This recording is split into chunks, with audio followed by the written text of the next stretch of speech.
that he's going to 50 states in 52 weeks. So I think we can just go down and support him for a few hours out of that one day. So the 18th of this month, we'll be leaving the church. Those of you that have signed up to go will be leaving here at 9 o'clock sharp. We'll leave here at 9, and we'll probably be back around 2 or 3. But come and be prepared, and just know that there's just great things that God's going to be doing this year. There's a lot of big things happening. So we're looking forward to all that he's going to do. Dennis? Sir?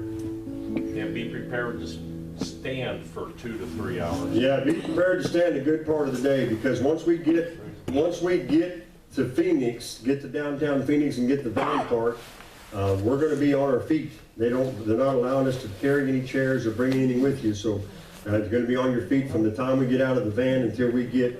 Of course, you know, I mean, there's curves. You can sit down. I mean, I'm sure that they can't stop you from sitting down.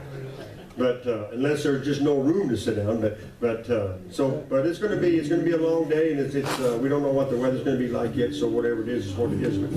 We won't get done. The event is from 12 until 1. Franklin speaks from 12 until 1. So after 1, we'll have to make our way back to the van and the bus, and then it'll be back here. So just be prepared for that. Come and join us. We're going to have a great time.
We're living right in what that song was wrote about. So we're living in that time. So be excited about it. Okay, this is, we've already done this song twice a day. It's one of my favorites to do, and so when it's on the song lineup, it just gets put in there everywhere. So here we go.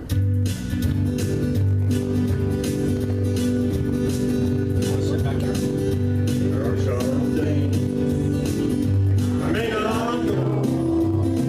There are some places I can't go.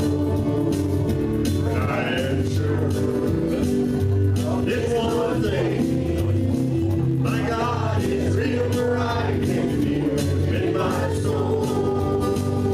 God is real.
playing that one up there. I can guarantee you that.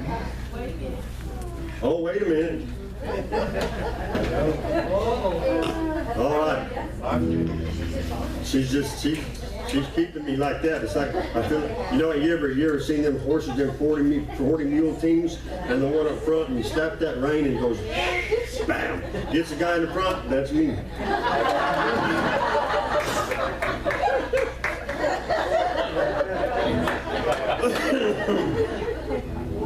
I know how that mule feels. Amen. Say, does anybody have a birthday here? On Mark's birthday? Whoa, look at here.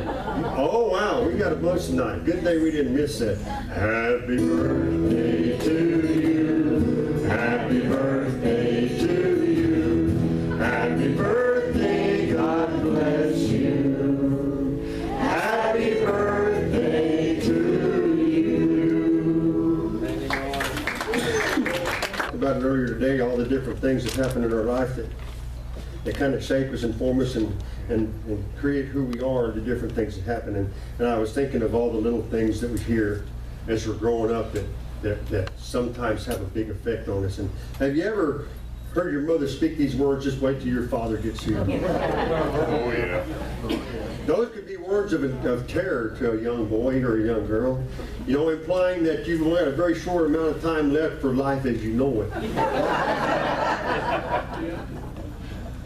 We realize that it's implied that there's someone with more authority that's coming that's going to take care of this problem. May not nothing happen to you right now, but when your father gets here, things are going to change. Something's going to happen, and you can just go sit and think about it for a while and think about how that's going to turn out and try to get a picture in your mind of how you're going to tell this story, because now you can't lie about it. Right.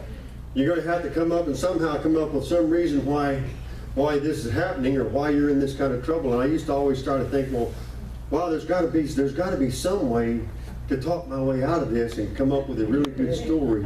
My mom used to tell me, you've got the wildest imagination of anybody I ever seen. Now, I'd come up with some kind of a story every time that's it. It just, there was no other, I had no hope. I had no choice. I had no other alternative. I had to do whatever it is I did. And we shot the windows out of the back of the barn one time with our BB guns. And it wasn't like just, a window. There was these old barn windows that had like 9 little panes in each set. The 2 of those was like 18 pieces of glass. It was a lot of fun because it took a long time to get all the windows on the back side of that 100-foot barn shot out. And I couldn't come up with a logical reason why we did that. I never got to that one. That was one I didn't have enough time before Dad got home to try to figure out a reason why we had to do that. But things like that we've done, we've always heard that, you just wait till your father gets here. But we read and study Scripture, and we're taught that God does all the judging here, and God is the one that's going to judge this world, and God is the one that's going to come on the day of judgment and make everything right. He's going to be the one that comes, and when that day comes for that judgment, that He's going to be the one that's in control of everything. He's the one that makes that decision. Let's look at Psalms. We talked about Joey passing away, and we had another friend that passed away this morning, as a matter of fact, that we've known for some time. But God is in control of all of those things. Let's look at Psalms 104. Psalms 104, 29 and 30. Thou hidest thy face, they are troubled. Thou takest away their breath, they die and return to their dust. Thou sendest forth the Spirit, and they are created. Thou renewest the face of the earth. It shows us that God's sovereignty extends to all aspects of every life. There's not any part of it that's not controlled by God. There's not something that we have to try to make an excuse for or try to explain our way out of, because He was right there when it all happened. It's not like when you say, well, I'm going to get things right, and I'm going to come up with a good story, so whenever the day comes, Judgment Day comes, I got my ducks in a row. Get it all written down and make me some notes, so when God comes, I can write it on the inside of my arm, and just I can, yeah, I did. That's why I did that, and that's why I did that. If I did that, I'd get them mixed up, and I'd make an excuse for some that don't work. But that day is the day that that we got to realize that God is in control and He's watching and He's guiding us every minute of every day. There's not going to be a time that we have to try to make up excuses for all the everything that happened in our life. When we accept Christ and we ask Him to forgive us of our sins, He takes it away as far as the east is from the west, never be remembered again. The only one that remembers it is us. And we take it and we try to make it, we try to explain a way out of it or try to use it some way in our life, and we need to just let it go. We just need to say, you know what, that day I've asked the Lord to forgive me, and what's happened from this day back has already happened. I can't do anything about it. I can't change it. God already knows about it. God already knows what's going to happen tomorrow. So I'm going to start concentrating on what God's going to do tomorrow and praying that He'll lead me in the place I need to be tomorrow and forget about yesterday. So many people out there in the world today, they live in a life that is hounded about what they did yesterday. They're afraid, uh-oh, Dad's going to get here soon, and I'm going to have to answer for all this. And there's a time coming when I'm going to have to explain all the things that I've done and why I didn't do this and why. You know, I think about how many times God has called on me to go do something, and I've always come up with an excuse, and for years I just wouldn't listen to what He was telling me to do. And when I finally began to listen and to be a little more obedient and say, okay, Lord, I'll do that. You know what? He's already forgotten about all those times. He knew I was going to say no all those times. And he knew that the day would come that I would finally say, yes, Father, I just want to serve you in every way that I can. And He knew that day was coming. And He was patient, and He kept working on me until I got there. He doesn't condemn me. He's not going to come back to me someday and say, well, you know what? You could have done a whole lot more if you'd listened way back there, so you're going to pay the bill for all that. No, Jesus Christ paid that bill. Jesus Christ took care of that. You know, and God sets up everything that's happening around us. Sometimes we, you know, with this election year and so many things going on, we're kind of taken away from things by, well, I don't know who I'm going to vote for. I had old David come this morning to church, and I was talking about it. He said, well, who are you going to vote for? I don't know. It's not time to vote yet, number one. And there may not even be election because I have no promise of tomorrow. When the voting day gets here and I'm starting to walk across the street to go to the ballot, which I think the ballots may be in this building. Of course, it depends on what precinct you're in. Who used to vote at the fire station will vote here this year. And I usually vote across the street at the Lutheran church. I don't know how they sort that out, but I'm not going to ask how you figure that out because that's an intelligence that I don't want, okay? But God is in control of all those things, and the biggest thing for us is to be obedient to God. The biggest thing does, let's look at Daniel chapter 2.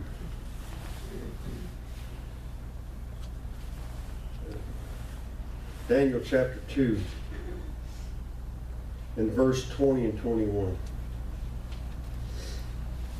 Daniel answered and said, blessed be the name of God forever and ever, for wisdom and might are His. And He changeth the times and the seasons. He removeth kings and setteth up kings. He giveth wisdom unto the wise and knowledge to them that know understanding. He sets up people and puts them in places. He causes things to happen so things will happen the way that He's already laid it all out. He puts people in, you know, I always think back to when the children of Israel, they didn't have a king and they prayed and they just kept on and on. We want a king, we want a king, we want a king. And so they got Saul. And after King Saul came along, they're like, okay, well, we still want a king, but we don't want that king. And we do the same thing. People have not changed. All right, well, yeah, we need a new president. We need a new president. For 8 years we've been saying we need a new president. And now which president you want to pick? You see the list that's on TV. These are the ones that you can pick from. Which one do you want? We're like, well, God, I don't like none of them. Can we start over? Can we have a do-over on this thing? Because evidently God wasn't in control because none of these guys look like the godly guy that I would want in there. So something is wrong. But see, that's where we have to remember that God is in control and He's doing exactly what He needs to do to fulfill His purpose, to fulfill the reason that He came. And this is the whole gist of things. You know, 150 years before the birth of Cyrus the Great, God was already telling Isaiah about it.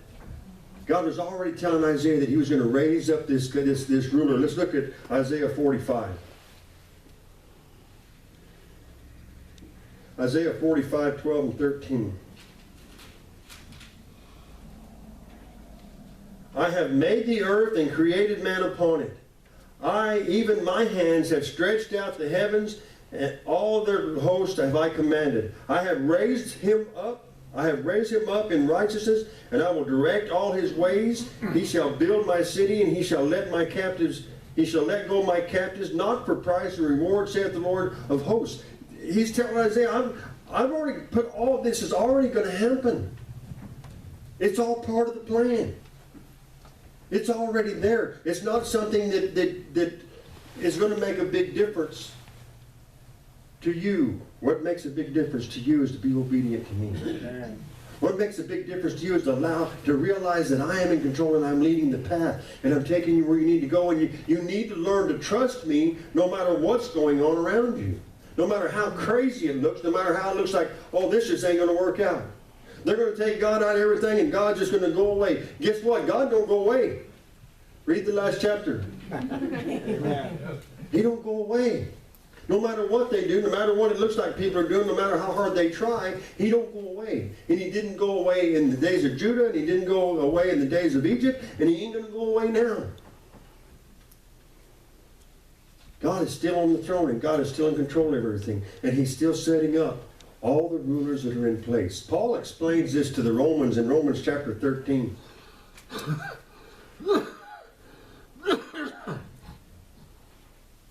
Romans 13 and verse 1.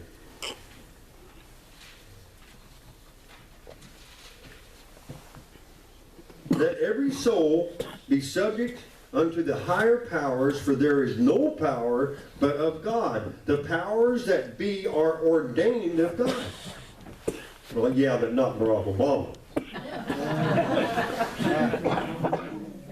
That couldn't be. But God put Cyrus the Great in charge. God put Nebuchadnezzar the Proud in charge. God put Hitler be in charge. The Husseins, the Barack Obamas, all of them, according to the Scripture, according to what Paul teaches, were put there by God for a specific purpose. When Paul wrote this in about 56, 57 A.D., the emperor of Rome at the time was Nero. Nero was one of the biggest persecutors of Christianity ever. And Paul is telling the Romans, all powers are put there by God. And Nero was persecuting Christians. This was the time in Acts 8, when we read back in Acts 8, is when Paul had Stephen stoned. This was the time they were living. Christians were scattering, they were running, they were hiding, they were going everywhere they could go because they were being persecuted so bad. I wonder how many Christians in that day, how many Jews in that day thought, man, God has just left. God is gone. They've run him out. Satan has taken over. Look what's happening to the church. Look what's going on. Look how things are just array and how God can't be in control of this. But through all of those things that happened, the church dispersed all through the region, all through, there's two different countries in the Pacific. But anyway, this is one of the biggest outreaches that the church did, and the church grew tremendously because the people were scattered. The people went out into all the country. The people went everywhere, and they were still Christians, and they were still teaching. So the Word of God spread because of the persecution, because of what God was doing. God uses whoever he needs to use to fulfill his purpose to get the job done. And if we don't listen and we don't obey, he still goes ahead and gets it done with us one way or another. Correct. It's about being obedient. It's about saying, you know what, God, I hear you're calling. I'm going to go do what you want me to go do. We talked